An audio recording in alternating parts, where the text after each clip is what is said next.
What's going on, Canes fans, and welcome to a late episode 6, Walking and Venting with Coop. If you're new here, this is exactly what it sounds like. It's me walking along the edge of my property and venting about a hot topic when it comes to the Miami Hurricanes. If you're hearing a lot of crunching while I'm walking, it's fall officially here in East Tennessee, and the leaves are starting to change. So it's looking really nice out here. Lots of reds and yellows and oranges.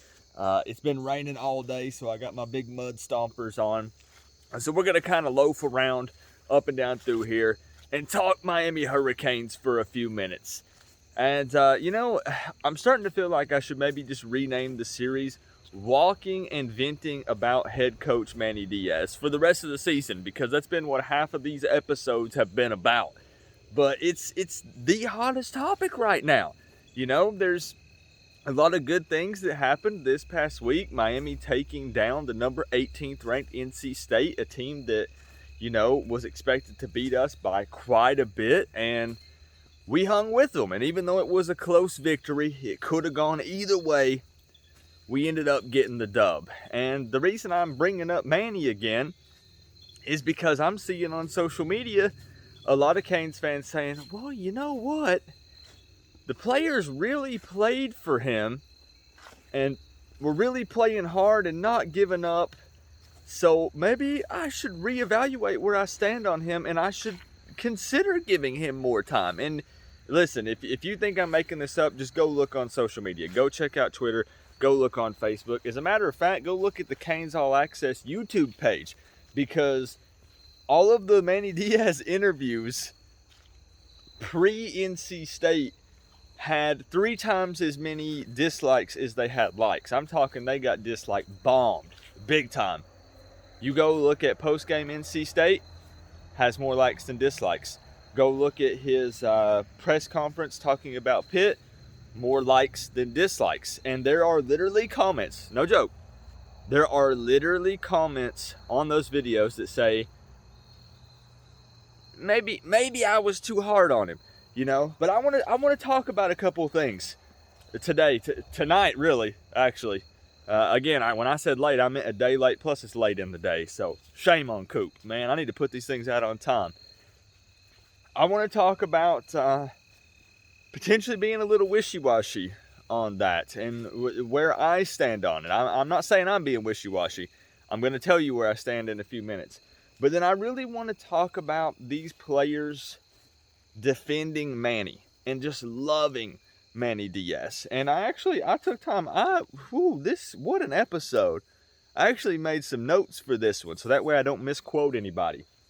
So this is post-game after the NC State game. Some quotes from the players.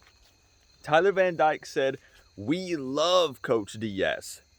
We're going to keep fighting for him. He's going to keep proving everyone wrong." Corey Flagg came out straight up. The media people who were asking him about Coach Diaz, and they were talking about him losing and about how everybody wants him gone. And Corey Flagg straight up said, "I don't like the way y'all talk about my coach." He said, "That's my head coach. That's my guy. I'm going to continue to fight for him." And he said the same thing. He's going to prove all you guys wrong. They talked to Rambo. Picked him up out of the transfer portal. What did Charleston Rambo say? He said, "That's our guy. We love head coach Manny Diaz."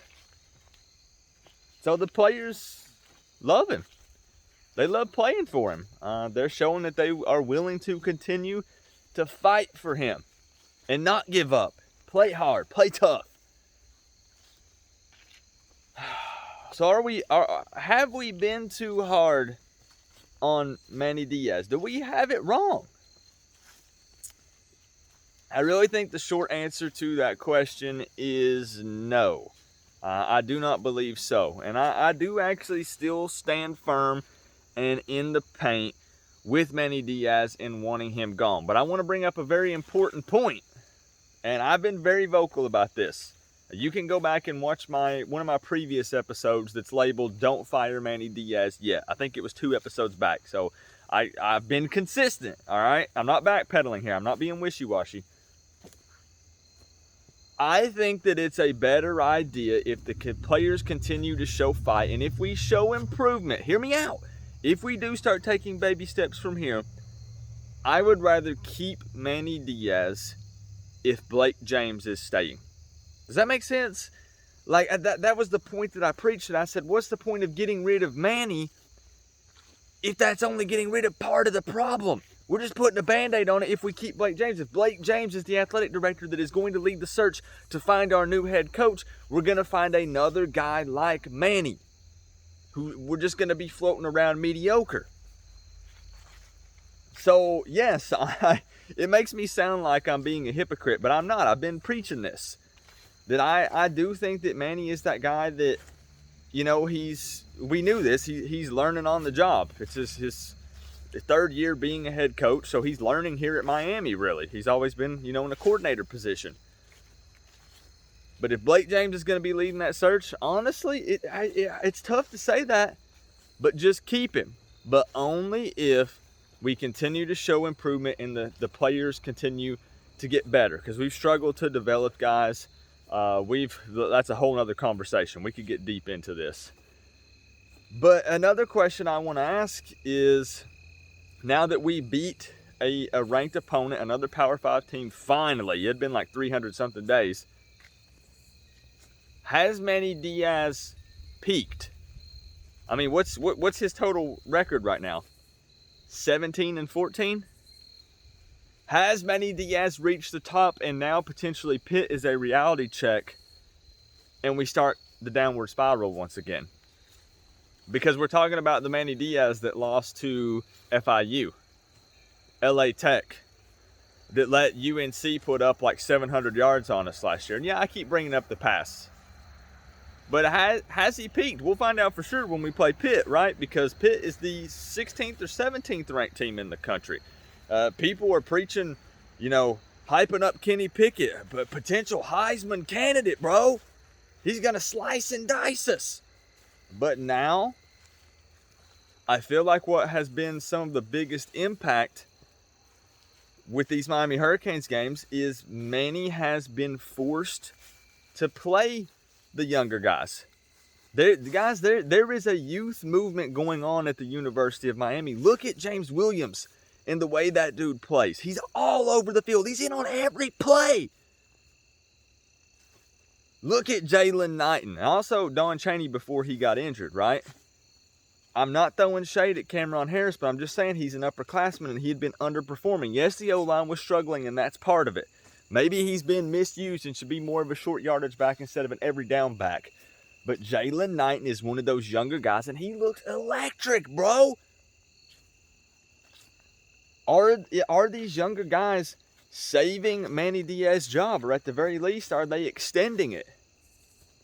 Because we did. I'm not backpedaling on what I've been saying.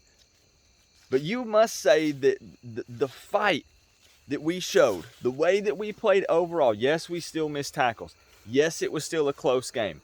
If NC State would have made a couple of critical catches, would they probably have beaten us? Yes, but everything, especially in sports, is always what ifs. What if we would have made the field goal, right, earlier this season? Are we seeing these young guys come in and potentially save and or extend Manny Diaz's job because his hand has been forced? That was something that held us back, you know? We were playing some upperclassmen that were apparently fighting injuries because Manny Diaz struggles with that. He's got some favoritism. He's more of a player's coach. Bubba Bolden is now out, who's apparently been fighting a shoulder injury for a couple weeks. Guess what? Bubba Bolden has been struggling to tackle. I'm not trying to call anybody out, but I'm just saying. Manny Diaz's hand was forced to play some of these younger guys, and we looked like a totally different team on Saturday. Now, we'll find out for sure, once again, like I said, once we play Pitt and see if this trend continues. Because these players are saying that they love Manny and that they want to fight for him, that they want him to be our head coach. They love him as our head coach. But at the same time, I'm just throwing a lot of questions at you guys today. When's the last time you really saw a player not back up his head coach. Like when I think about it. But also when's the same time you've seen them be so public about backing up their head coach?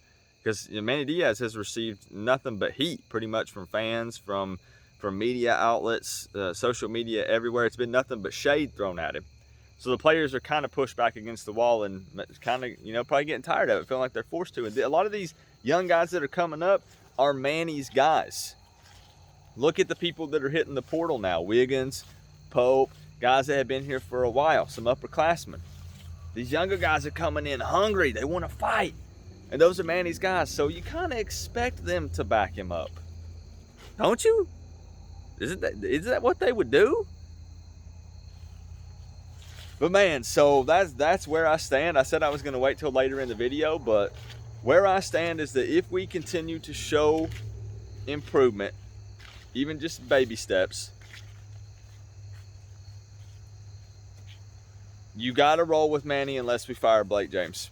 And it's, as I already said, it's not me backpedaling. Go back and look at some of my other videos. And I get the people who want to argue the other way. We already kind of talked about what ifs. When they say, what if NC State would have caught those balls? I already kind of mentioned this. Then they probably would have beat us. But then again, people can say, what if we hit that field goal? People say, well, you realize that if you really want to break it down, bro, I'm not trying to sympathize here with Manny. That is not what I'm doing, okay? Do not take this portion of the video the wrong way. But just think about something for a second here. It doesn't excuse what happened in the past. I'm just specifically talking about the 2021 season. Who are our losses? We lost to Alabama, who is currently a top 3 team in the country. We lost to Michigan State, who is currently number 8 in the country. Okay? We lost to Virginia and North Carolina by a combined 5 points. So those people who are making the what if NC State made those catches, they would have beat us. You can also fire back at those people and say, what if with those UVA and North Carolina games, what if we were that close to winning those too? They were really close games. Literally 1 or 2 calls go our way, 1 or 2 passes, 1 or 2 runs, and we win those games. And then our only 2 losses are to 2 top 10 teams in the country, which, to be fair, was realistically probably expected. Oh boy, man, it is wild being a Miami Hurricanes fan, bro. It's so many ups and downs, so many different variables. It changes week to week, man. But at the end of the day, here comes Coop's famous saying. Best case scenario, if Manny Diaz wins out, players keep fighting for him. We find a way to claw and scratch our way through the rest of the season and win all of our remaining regular season games. Our best case scenario is 8-4. And many of us during the offseason said that was a fireable offense when looking at our schedule. We said 8-4 just is not going to cut it. It's got to be at least 9-3, 10-2. But what if, bro? Man, that again, I already made my stance clear. And yes, some of you, I've literally had people text me on my number and say, Coop, can we stop talking about Manny, bro? Like, can we stop? But it's the hot topic right now. And again, to sum it up, wrap it up, the point of this video was that the players love him. The young guys are showing that they're willing to fight for him. So it's going to be a next interesting couple of weeks. Most notably, man, it's really getting dark out here, bro. Most notably, that Pitt game.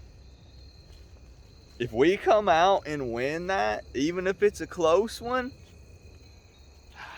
you're really going to see a lot of fans struggle to stand in the paint with Manny Diaz. And like I said, I'll stand strong in there and say, you know, he's just not going to be able to get it done. Just look at it, bro. Just look at it. But if Blake James don't go first, then it is what it is. I was looking at my notes to see. I was trying to keep myself on point if I was missing anything. But we could get into another conversation as well on, Manny's still really probably not that guy, because a lot of people make a point saying it's kind of harsh, but you know, Manny's a player's coach. He's more of a beta male, not an alpha male. I kind of hate saying that because we don't know him personally. You know what I mean? We don't. But what if Manny? Oh, this is a whole nother conversation, bro. What if we do go 8-4? And Manny says, you know what? I'm kind of struggling to juggle this DC thing and head coach thing. I said I was going to take over from Blake Baker, but I'm going to pass the reins over to someone else. And a lot of you guys know who I'm talking about. A guy who's up in the booth right now. Do you know who I'm talking about? Let me know in the comment section. Maybe pass the reins to that guy when you look at some numbers he's done in the past. And then let's say Lashley, because, man, bro, we are still lacking creativity offensively, aren't we? I'm not trying to pass everything over on Lashley, but we're lacking some creativity over there. Some of these third and long plays, bro, I'm not liking it. But what if then Lashley decides to finally open it up a little bit and get a little more creative because the O-line's playing better, and we got a QB battle on our hands next season, TVD and Jake Garcia. Those guys are going to ball out. Future of the program, bro. If those changes were made and then these young guys who are Manny's guys continue to get better and continue to fight, I see the argument that people are trying to make, man. I do. But I'm not going to change my stance. So that's really it. This one was kind of all over the place. You know, like I said, I'm a day late. It's getting darker and darker. So it looks like the quality of the video is going down because it's all grainy since there's not good lighting. I just really want to discuss the players defending him, man. But you kind of expect it at the same time. But they showed it on the field. Interesting next few weeks, bro. Chat it up down in the comment section, please. Thank you for everyone who made it this far into the video. 18 minutes. This might be the longest one yet, and this might be the one that went absolutely nowhere, and I just talked in circles the entire time. It is what it is, man. Sometimes that happens. This series is literally me walking and venting. It's me ranting and rambling, and I'm more appreciative than I can even put into words to all of you that sit here and listen to this crazy Canes fan vent. I love it. I love you guys, and I thank you so much for it and for all of the support. The Pitt preview video should be going up tomorrow, depending on when you're watching this. I'll try to post it on Tuesday. I think I'm actually going to bet some money on that game. And stay tuned to see who I put my money on, because I'm getting into betting a little bit. I bet on the Tennessee Vols against Alabama, and I lost my money. But then I actually ended up betting on the Titans over the Chiefs. Yes, I bet on an NFL game and won all my money back and then some. If you want me to be honest, I won my money back and then doubled it on top of that. So I'm doing pretty good. I'm in the positive. I'm in the green. So I think I might pull the trigger and bet on this Miami Pitt game, but I'll tell you guys who I'm betting on in that Pitt preview video. So if you guys can even see me, it's getting kind of dark. Let's see. Remember, guys, we're all one big happy college football family, but at the end of the day, I got to say, it's always better when you get to rep the U. Coach Coop, peace out. I'll see y'all in the next one.